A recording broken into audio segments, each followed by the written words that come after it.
Through the centuries, London has inspired great writers, great painters, great statesmen, and great criminals. But in the year 1896, the greatest criminal of them all suddenly came into being. His identity was unknown.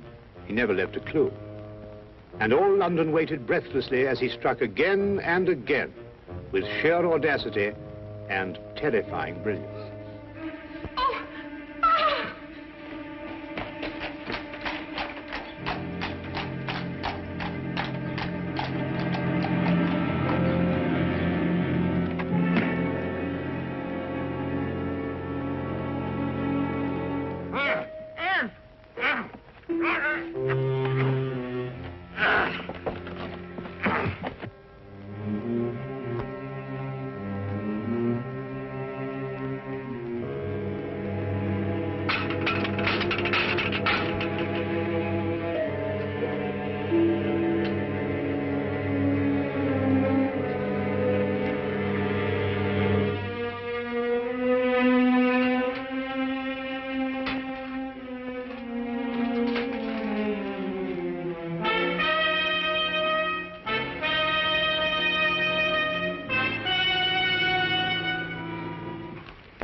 That's fantastic. Absolutely fantastic. Huh? Well, first the gold seal from Edinburgh Castle, and then naval secrets from the Admiralty, and now Queen Elizabeth's jewels. What in thunder is Scotland Yard doing? Dunno. Well, it makes chills run up and down my spine. There's no clue to any of the thefts. Ha ha. You must have some ideas on this case. Huh? What are you doing, anyway? Research. Research? Holmes, do you realize this gang has been helping themselves to state secrets and national treasures? Have they really? Oh,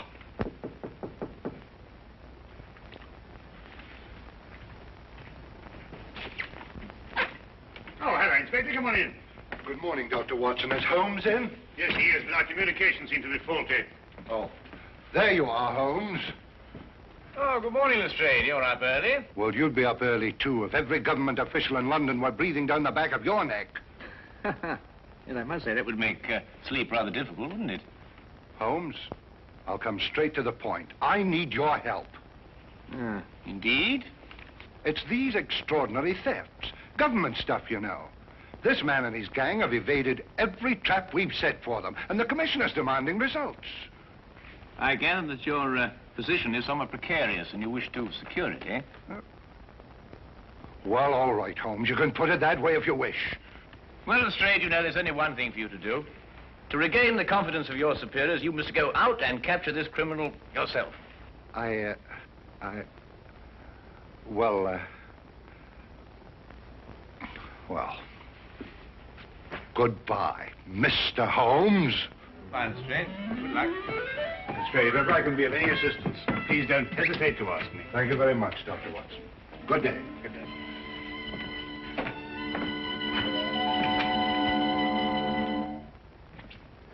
How could you do that to him? He did everything but beg you to help him. Well, it's the Yard's job to solve these cases. Besides, I'm always giving him help. I should have thought if you wouldn't do it for Lestrade, at least you'd remember the security of England's being menaced by this criminal. Now, look, I know you're pressed, Holmes, but you don't seem to realize the... That's a special blend of tobacco, Watson. You wouldn't like it. I'm sorry, Watson. I didn't mean to upset you. Oh, no, not at all. You just startled me. Sorry. Really. I'm just going out for a walk in the fresh air. Oh, yes, well, goodbye, Watson. Enjoy your walk.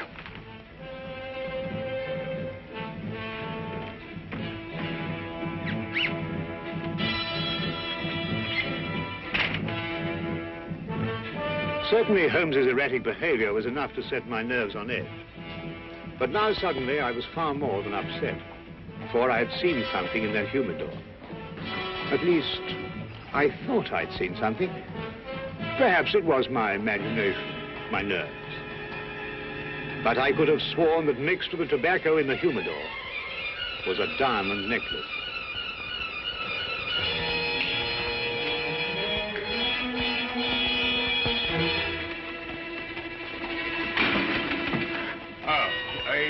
just going out. Yeah, you just going in? No, I'm just strolling about. Oh, that's nice. Well, I have an appointment. Oh, I say, would you like me to stroll along with you? Well, as a matter of fact, it's a private matter. I think I'd better go on my own. Oh, right. Well, will I see you for lunch? Most likely, yes.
Really, Watson, I said it was a private matter. No, Look, I don't want you to think that I... Holmes, you must... No. Well, shall I be seeing you at lunch? I believe we've already discussed that. Yes, we already...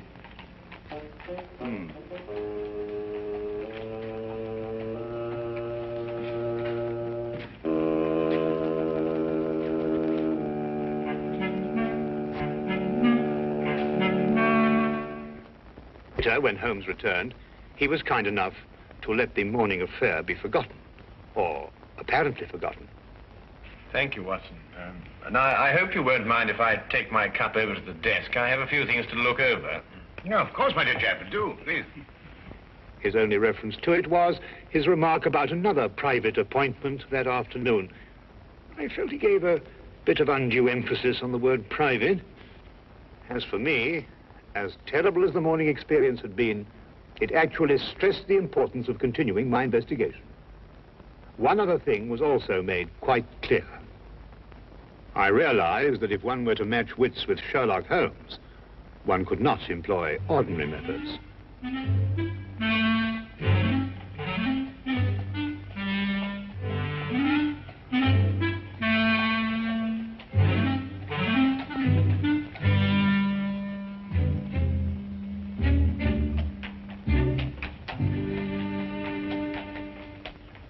Charing Cross Station, please. I'm sorry, sir, this cab's engaged. That's all right. I'll double your fee. I'm sorry, sir, this cab is not available. But Belinda and I, we're eloping. We don't have time to, I'm very sorry, young man. I'll triple your fee. For the third and last time, young man, will you kindly go and elope with somebody else?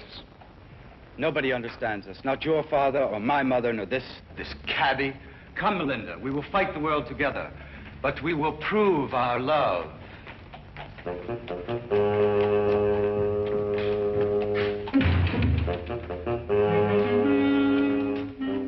Cabby?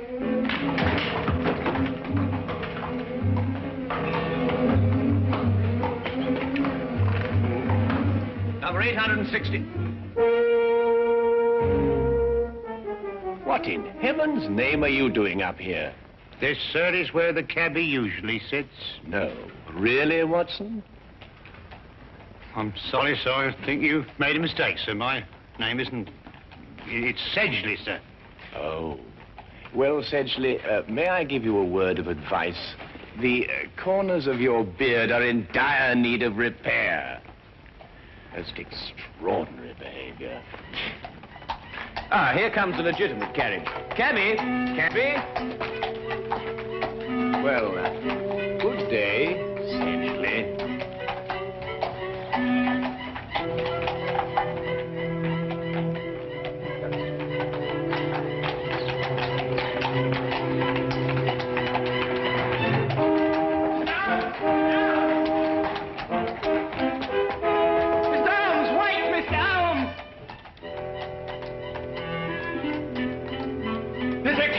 cabby? Yes, sir, yes. Good. 816 Bleak Street. And get a move on, I gotta catch that gent what just took off. Get in, sir. 816 Bleak Street. Right you are, sir. Right.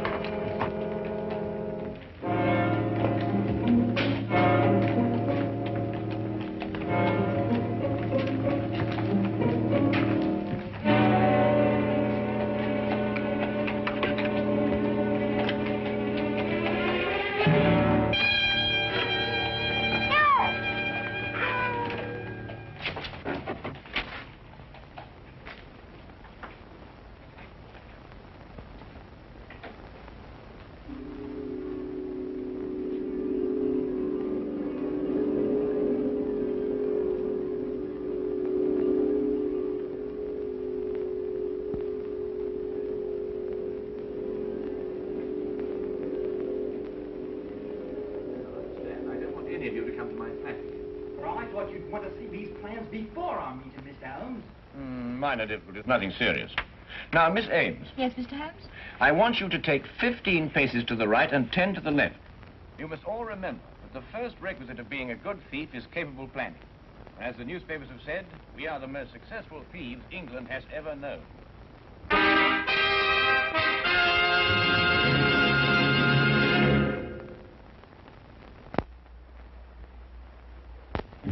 And now, we return to the case of the neurotic detective.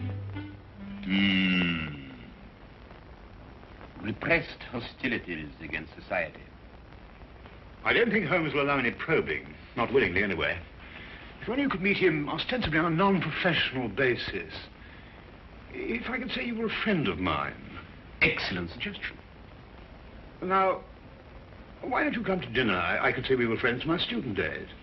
What are you having for dinner? Oh, no, never mind. Yes, I shall be delighted. Right then, fine. I'll expect you at 7 o'clock at my flat, which is 221B Baker Street. I shall be prompt. I hope something can be done. Mr. Holmes's problem is really a very simple one. With skilled fingers, I shall mold him as one does a piece of clay. Good night. Good night.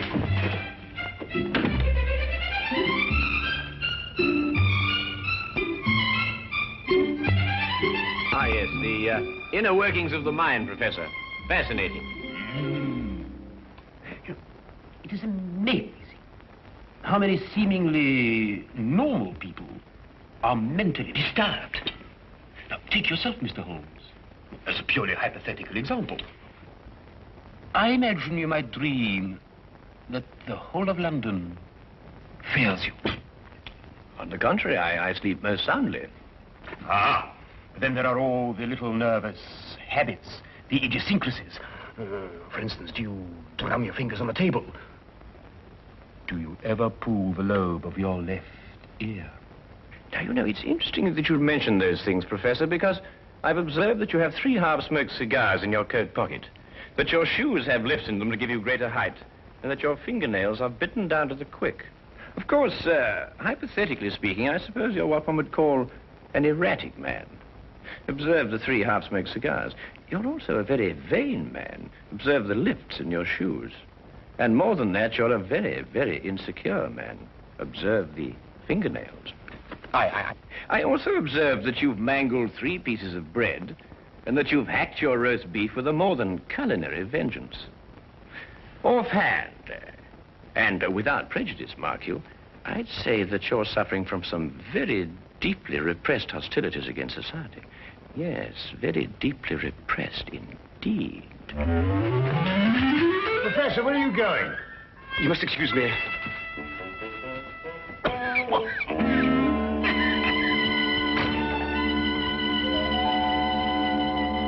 Extraordinary friends you have, Watson. Yes, indeed.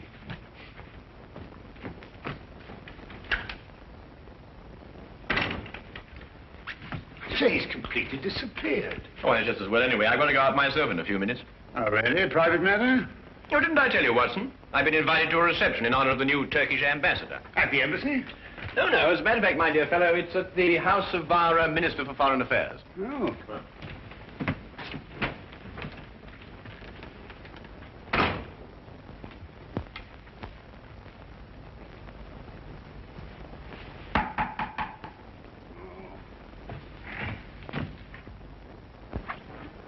Good evening, Dr. Watson. Is Holmes in? I want to ask him a few questions.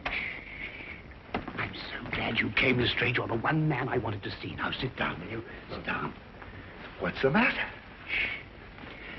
Now, Lestrade, I want you to promise me that what I'm going to tell you, you won't reveal till your dying day. The mood the commissioner's in, that may not be very long. I know who London's master thief is. Who? Holmes. Holmes? Holmes. Holmes! Shh. You're joking. I wish I were. Oh, but Holmes... I don't believe it. I can prove it. But that's not the point. The thing we've got to do is to stop Holmes, whisk him away and put him in a home somewhere. Yeah, but... Holmes? Oh, hello, Lestrade. I didn't know you were here. Oh, I, just happened to be in the neighborhood. Oh, good, good. Watson, I wonder if you could, look, can you fix this confounded thing? It keeps on popping up at the back. Right, hang on. I thought you hated formal affairs. Well, people change, you know, Lestrade. People change. Well, come on, Watson, hurry up. I want... Just a second. It's very important, too, this, you know. Very important affair. There you are. There you are. Good, thank you. Oh, Lestrade, tell me, how's that big case of yours getting on? Oh, fine. Terrible. We haven't a clue. Oh, I say, flowers. Yes, I'm escorting a rather beautiful young woman tonight. Rather picturesque, don't you think? Well, good evening, gentlemen. Well, enjoy yourself. Good night. Thank you, Watson. Thank you, Lestrade.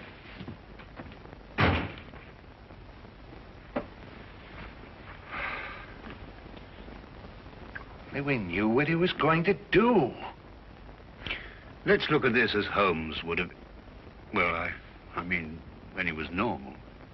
You know, those formal clothes are very odd.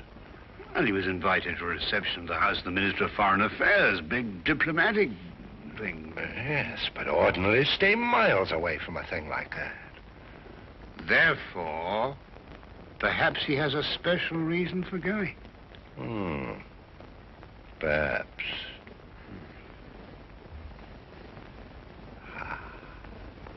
Yeah?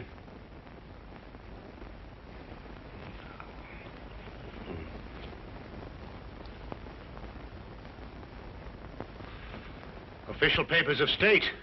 Secret documents. In the minister's safe! Hurry, Watson! He won't slip away this time. You know, Lestrade, I've never been so unhappy in my life.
Done nothing but sing and dance and talk and have a wonderful time. My feet are killing me. Where does the minister keep his safe? In his study. Well, we better get over there right away and be prepared for anything. I think the danger will increase now that the party's nearly over. You're right, Watson. Let's go.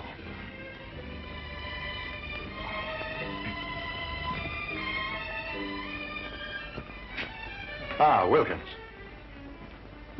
I didn't see Mr. Holmes anywhere, sir.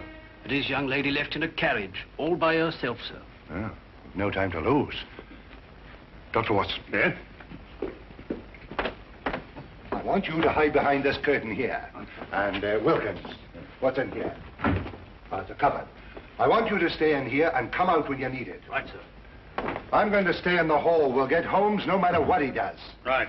Right.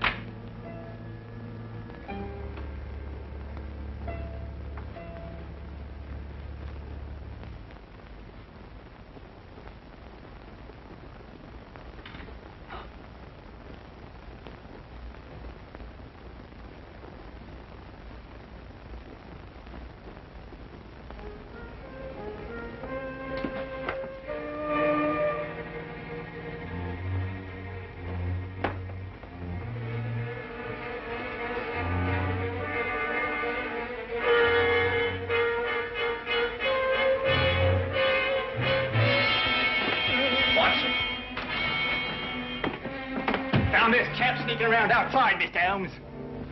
Good work, Toby. Now, look, Holmes, you don't know what you're doing. You're not well. You'll never get away with this, Holmes. I already have. Oh, Toby, would you be good enough to ask the commissioner to come in here, please? The commissioner? Of Scotland Yard? Well, naturally. Now, look, Holmes, I'll take you away to France or Switzerland and Spain. I mean, you'll have a nice long rest.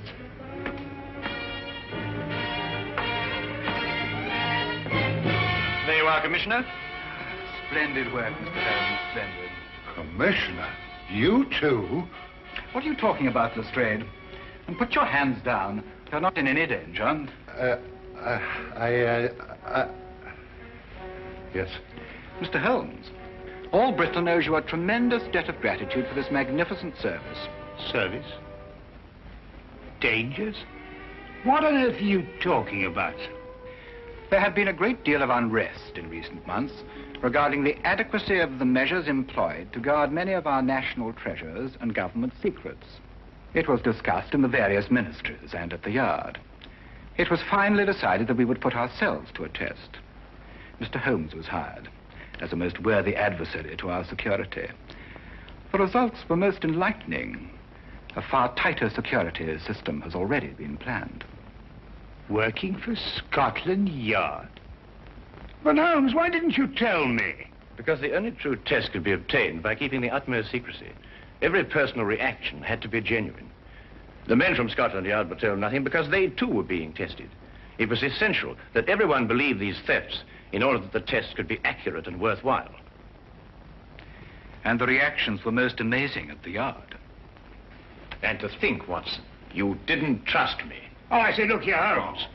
No, Holmes, really, you've got to listen to me, please. I mean, get my point of view. I mean, for all I knew, the whole British Empire was at stake. Well, yes, you have a point there. Come along, Sedgley. Oh, really, Holmes? Sedgley?